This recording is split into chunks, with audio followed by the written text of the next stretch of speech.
Death, Yes. which tells a little bit about your story. You feel me? It took her 90 days to write it. It took you 90 days? Yes. I've been working on my book for 6 months.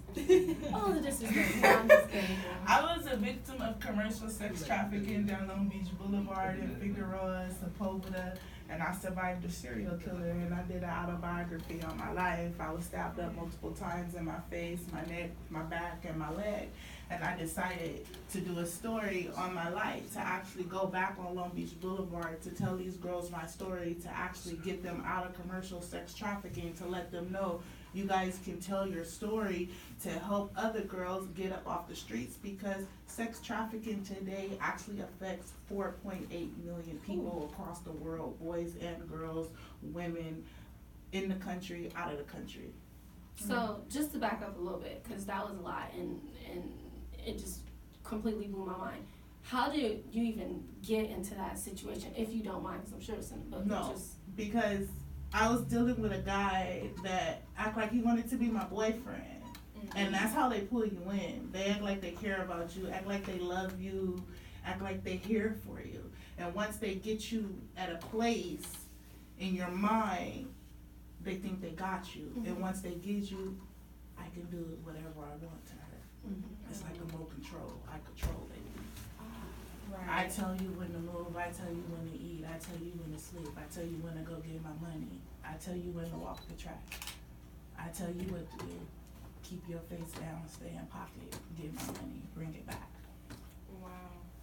Oh, That's not as deep. That's really deep. And I know we was chopping it up earlier, you feel me, and I did ask you, I wanna ask you again, you know, just for our listeners, you know, what was your surviving factor? Just that factor was like, yo, I have to survive, I have to, when I can't stand it. You know, what actions and thoughts were that you had? What were those? What was actually going through my head was like, oh my God, Lord, get me up out of this. I couldn't call on nobody but Jesus, because it was nobody there. It was just me trapped up in a car. You can get in, but you couldn't get out of the car.